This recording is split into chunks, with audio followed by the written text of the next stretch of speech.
Welcome back, boys. Today we're checking out why Gen Z is hated by employers by Damon Cassidy.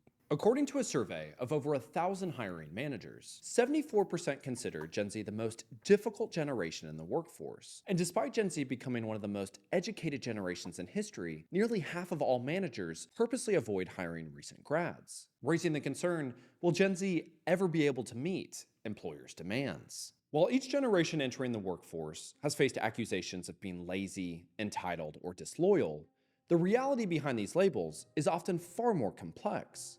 As the Harvard Business Review highlights, the US working age population is shrinking at a rate not seen since World War II. With 3 million fewer individuals than millennials, Gen Z's smaller population adds pressure to an already evolving workforce, highlighting the need to examine how the experiences and work habits of previous generations have shaped the modern economy. The silent generation, born between 1928 and 1945, grew up in a time of profound uncertainty, shaped by the hardships of the Great Depression and the devastation of World War II. As adults, they helped rebuild a society restructured around the Cold War, fostering a mindset focused on working within the system rather than challenging it. Programs like the GI Bill expanded access to higher education, fostering a workforce that emphasized technical skills, discipline, and steady progression within corporate hierarchies. Their pay your dues mindset not only contributed to the post-war economic recovery, but also bolstered labor unions, securing wages, better working conditions, and the benefits that defined middle-class stability. Despite these achievements, real wages have grown by only 0.7% over the last 50 years, accounting to a 18-cent increase as of February of 2022, where today, Gen Z emerges as the most pro-union generation in decades, echoing the silent generation's fight for economic fairness, but leveraging digital platforms to amplify their calls for higher wages and equitable working conditions. Yet this approach draws criticism from older generations, often perceiving the demands as being entitled, lacking patience and sacrifice that once defined the traditional labor movements. As the silent generation transitioned into leadership roles throughout the 70s and 80s, their emphasis on structure and discipline helped shape the professional environment and laid the groundwork for the modern workforce today. However, their loyalty-driven work culture frequently clashed with the ambitions of baby boomers, whose priorities reflected a very different set of societal and economic conditions. Baby boomers, born between 1946 and 1964, grew up in vastly different circumstances compared to their parents. Early boomers, raised by the greatest generation, inherited values of sacrifice and hard work, but rejected the materialism and conformity of their upbringing. By the 1960s and 70s, they led a cultural shift challenging the organization man mindset that prioritized loyalty to employers over personal fulfillment, an attitude echoed by Gen Z today. Although later boomers, influenced by their silent generation parents, lean more towards stability and working within the system, economic challenges in the 1980s, including high inflation, soaring interest rates, and stagnant wages, blurred these distinctions, resulting in boomers averaging 10 jobs by the age of 34, practically switching jobs every year from 18 to 24, far surpassing millennials and Gen Z at the same age. Similarly, despite being framed as disloyal, 70% of Gen Z workers cite salary competitiveness as the driving force behind frequent job changes, reflecting a shared focus on financial security in a time of economic instability. And the shift towards short-term employment relationships weakened the emphasis on long-term career paths. Simultaneously, globalization and outsourcing emerged as a dominant cost-cutting strategy, further eroding traditional career ladders. Companies increasingly scaled back long-term training programs, prioritizing cost efficiency and flexibility over employee development, leaving Generation X to navigate an environment shaped by fragmentation, heightened competition, and the growing demand for adaptability. Generation X, born between 1965 and 1980, grew up amid rising divorce rates and dual-income households, earning them the label latchkey kids. Societal shocks like the Challenger disaster, economic crisis, and political failures eroded their trust within institutions, reinforcing their focus on resilience and adaptability. While Gen Z is often criticized for seeking jobs that align with personal meaning, It was actually Gen X that first initiated this cultural shift. According to developmental psychologist Jeffrey Jensen Arnett, Gen Xers began prioritizing identity-driven careers in the 1990s tech boom, favoring roles that aligned with their passions and values over financial stability. Their pivotal contributions to emerging industries like technology and e-commerce, including their roles in the personal computing revolution and the rise of Silicon Valley, reshaped the global economy and set the stage for today's purpose-driven labor market. This shift also led to a greater demand for flexibility, with 50% of Gen Xers favoring remote work, surpassing both boomers and Gen Z. However, their loyalty to employers was entirely conditional, based on if their personal and professional needs were met, setting the foundation for the transactional nature of today's modern workforce. And by demanding both purpose and flexibility in their careers, Gen X reshaped workplace norms, paving the way for millennials to further amplify these trends. And before we break down the historical implications of the millennial generation, I am actively pushing and trying to get professors, politicians, economists, journalists, and CEOs on the channel to help us break down some of these issues. If this video is providing any value to you and you would like to support the channel, I would greatly appreciate it if you like the video and subscribed if you haven't already done so. It truly does help when reaching out to these guests. Thank you all so much for your support. Millennials, born between 1981 and 1996, came of age during a period of rapid technological advancement and economic instability, with the Great Recession profoundly shaping their entry into adulthood. Raised by baby boomer and Gen X parents who emphasized structured parenting and achievement, millennials experienced highly organized childhoods filled with extracurricular activities and positive reinforcement. By 2008, they were the most educated generation in history, with 70% pursuing higher education by the age of 25. Yet many graduated into a devastated job market, burdened with record student debt and underemployment. Nearly half accepted jobs unrelated to their degrees, delaying wealth accumulation and home ownership, resulting in millennials to reshape their approach to work, rejecting rigid hierarchies and their traditional pay-your-dues mindset. They prioritized flexibility, collaboration, and roles that aligned with personal values. Their team-oriented outlook, shaped by early exposure to social media and their structured childhoods, fostered innovation, but often clashed with the hierarchical preferences of older generations, leading to perceptions of entitlement until none other than Gen Z emerged into the workforce. Generation Z, born between 1997 and 2012, entered adulthood in a labor market fundamentally transformed by systemic change and economic upheaval. Growing up immersed in social media, Gen Z has been exposed to curated success stories that amplify expectations for achievement while fueling anxiety about failure. Unlike previous generations, much of their understanding of workplace norms comes from fragmented online narratives rather than direct mentorship, leading to aspirations that often clash with labor market realities. Entry-level positions, once a stepping stone into professional life, now frequently require 3 to 5 years of experience, with 38.4% of these roles including such demands. Rising higher education costs and diminished vocational training have further narrowed pathways, leaving many Gen Z candidates burdened with debt and unprepared for the skills employers require. Federal investment in workplace development has also plummeted, falling from $69 billion when adjusted for inflation under the Comprehensive Employment and Training Act in 1979 to just $20 billion today, resulting in the societal expectation that Gen Z will just have the necessary skill sets when emerging into the workforce, when in all reality, all of the traditional avenues in obtaining those is practically impossible to come by. And unfortunately, the 2020 global crisis exacerbated these challenges. Remote education and work environments deprive Gen Z of opportunities to develop essential soft skills such as communication, collaboration, and conflict resolution. Relying heavily on digital communication, many now struggle with the nuanced interpersonal dynamics required in professional settings.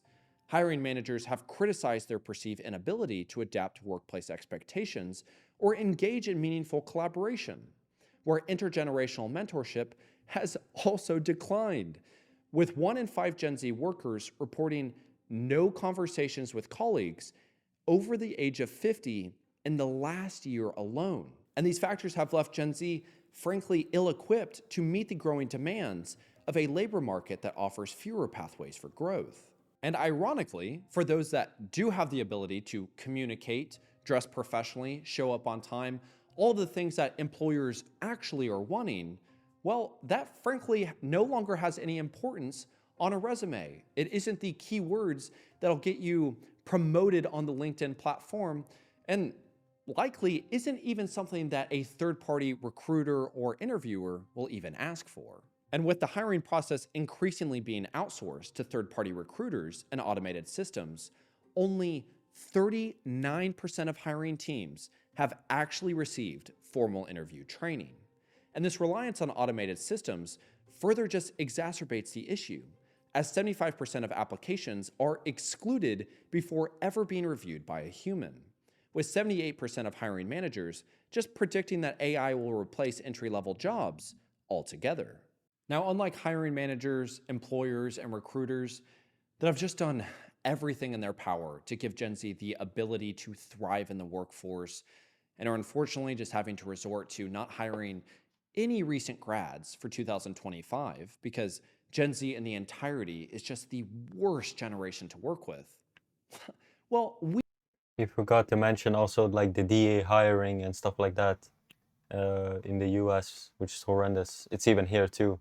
Like you can be the most qualified dude, but if you don't, if they have quotas for DEI, you won't get the job or get promoted. we now have the ability to understand the cultural, societal, and historical implications that have led us to this point. What I really wanted to get to the point of here is I wanted to show that all throughout history, patterns continuously repeat themselves. We point fingers at every emerging generation because, frankly, it is the easiest thing to do. To hear them talk about the work environment is not fair, that wages need to be better, that this and this and this and this, well, one, that makes People asked for a decent, livable wage, a stable job, which is becoming more and more of a luxury.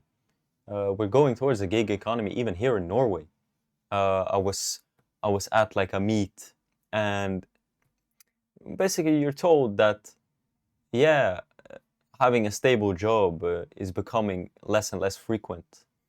you feel like, well, I mean, why didn't I talk about it? Yeah, it does kind of suck, but I've been dealing with it, so you should too. But it also makes you think, these silly people, they don't even know how hard it used to be. Well, in reality, yeah, that's kind of the point of society. That's why you have kids. That's why you. There are no, oh man, there are no like mentorship programs anymore. There are no third spaces for young people. Where are we supposed to learn all this shit? Now me, I took action and learned as much as I could working, but I see there's a lot of people that have anxiety and stuff like that. They're very like shy, awkward, and they have difficulty finding a job and working. I met dudes like 26, 30 that have like their society has completely messed them up. Work is to make it get a little bit easier, to have technological advancements make things a little bit more convenient. But the reality is there's I work jobs where they straight up just treat you like shit. They treat you like a damn slave. Like, do this, and if they don't like you, it's like, no matter how quick you do the job or how well you do it, or how positive you are, it isn't fucking enough. Like they, like some of these fucking managers are out of control. always going to be challenges. There's always going to be things that people are going through, and their perspective on that is going to seem severe to them. So you have to come at them with compassion. But as a society, we don't have any idea on how to do that. So again, it's easier to place blame. So why do employers dislike Gen Z? It's easy. Now, if you want to get to some of the actual critiques, yeah, Gen Z don't have the ability to effectively communicate in the workforce. Okay, so what do we do about it? I kind of respect some of the people that like have the balls. They get treated like shit at work, and they just like, okay, fuck you then, and then they just leave, and then their employer is like, what? I treat you like shit, and you do something about it? You aren't a little bitch. This is uh, this is kind of like the result. Yeah, let's just not hire any recent grads. What does that do? Does that help This, yeah, society is fucking devolving into fucking garbage. anybody? Will they now be able to have the communication skills needed in 2026? No. It makes absolutely no sense to me.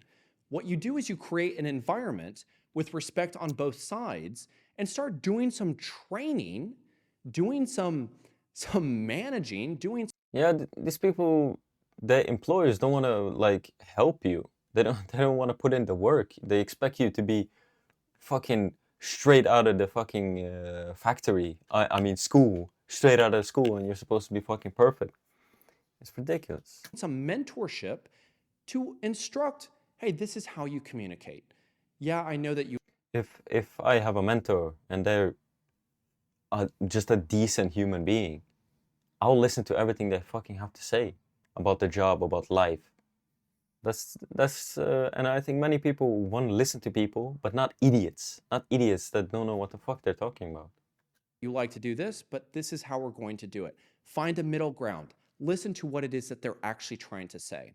And I am not just trying to say Gen Z are victims or anything like that. I am trying to do a fair approach to say that what is happening is absolutely just ludicrous.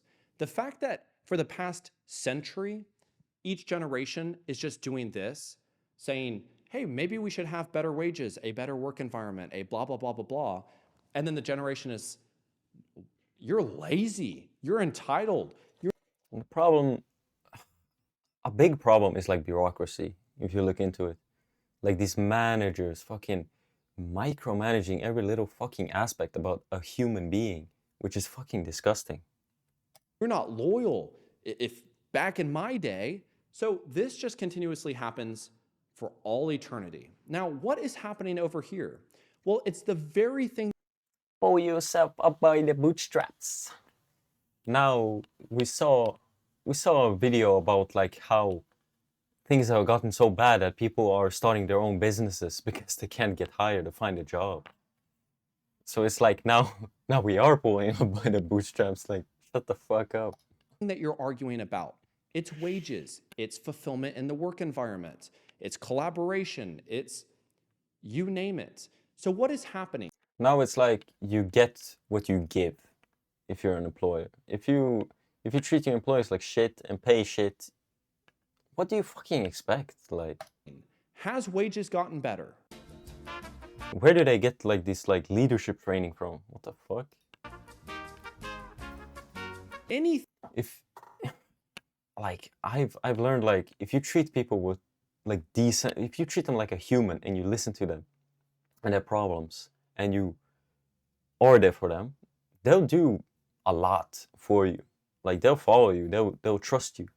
But these man like fuck. thing in the work culture gotten better in the last century? No. Well, there's definitely, if you really nitpick, you're gonna find something. But the reality is that what if instead of us arguing, Your jobs have been shifted overseas, especially in America. Like there used to be like industries like you can no longer work like a factory job and get a house and a woman and fucking 3 kids and a dog and all that shit. we focused Now some of you dudes need to work fucking 3 jobs just to survive. on the issue? But nope, them dang Gen Zers. Now, I will say, I just turned 25, so I am a Gen Zer. Impossible for me not to have some bias, but I will say, some of the worst people I have worked with were Gen Z. Now, was that because they were Gen Z? Or was that because they just didn't fit in the culture that we had?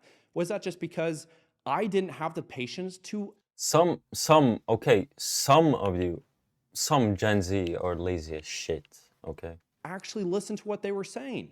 There's so many other components. I've met, when I was working as carpenter, like I met some people that were just completely fucking lazy. They didn't want to put in the work, and some even fucking quit.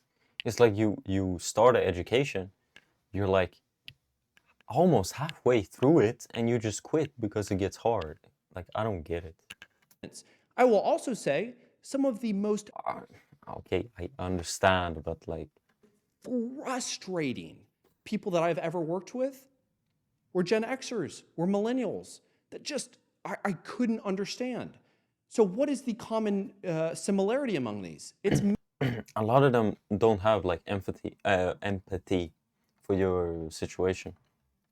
And I've worked with a lot of like older dudes that were like real. I learned a lot, not just about work.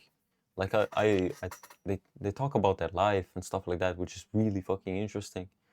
And I've met a lot of older dudes that have been completely like crushed, and some have like horrendous situations at home. They get like they straight up get beat at home, and their children have like no respect for them. me.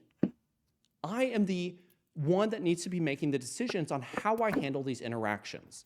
If you are a hiring manager, an employer, a recruiter, your responsibility is to find the best candidate. So if people are coming in that are not effective, it's your fault. It's not the generation's fault. Again, placing blame. It doesn't do anything effective. What I want to just also highlight, because I think it's interesting, is when you look at boomers, we think of boomers. In reality, there was multiple different types of boomers based on their parents, which then slowly trickled down to other components. Now, I just turned 25. My parents are the oldest Gen X, the youngest boomers, and their parents were the silent generation. When I look at myself, this analysis gave me so much clarification because the way that I was raised and the way that I hold myself in the workforce is of efficiency, is of discipline, of hard work, of impacting the providing value to my surroundings. That is all it is that I want to do. That is the same across the board with my closest friends. Now, when I look at some of those outside friends, some acquaintances that are a little bit younger, the Gen X parents, they very much prioritize work-life balance.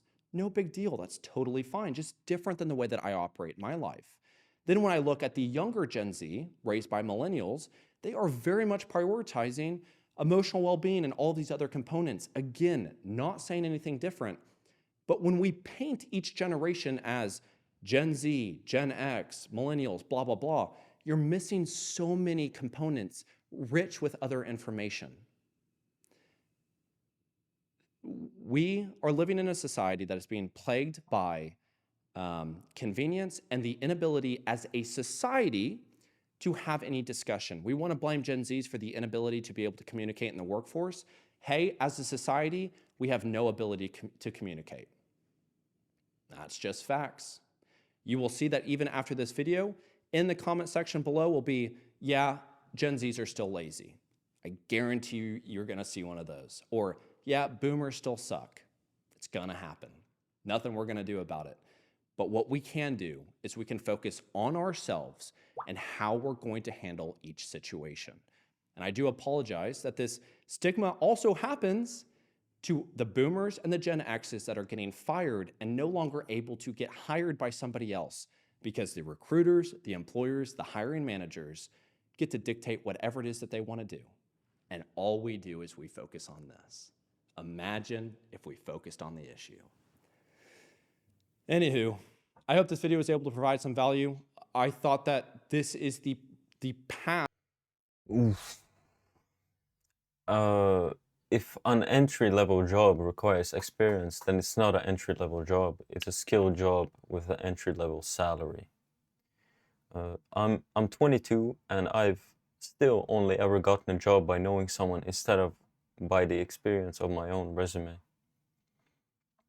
Yeah, I got my own. I got my first job with uh, like a contact, and he gave me a number. I called, got a fucking job immediately. But going in the job market, like this shit is difficult finding a job. So rich hearing about the lack of loyalty from employers who now treat all their employees as disposable. Yeah, this is the thing. Like treat your like how fucking hard is it to just treat your employees like listen to their needs and what they want. Okay, if they want to just go home and be with their fucking family or do whatever the fuck they want to do in their free time, don't like pressure them to like stay behind or do extra shit. It's like some of these jobs they want to straight up just take your fucking soul almost. Mm, the carrot and the stick only works if there is in fact a carrot on the end. This one was interesting. What do you boys think? Anyway, boys, thank you guys for tuning in. I'll see you boys on the next one, alright?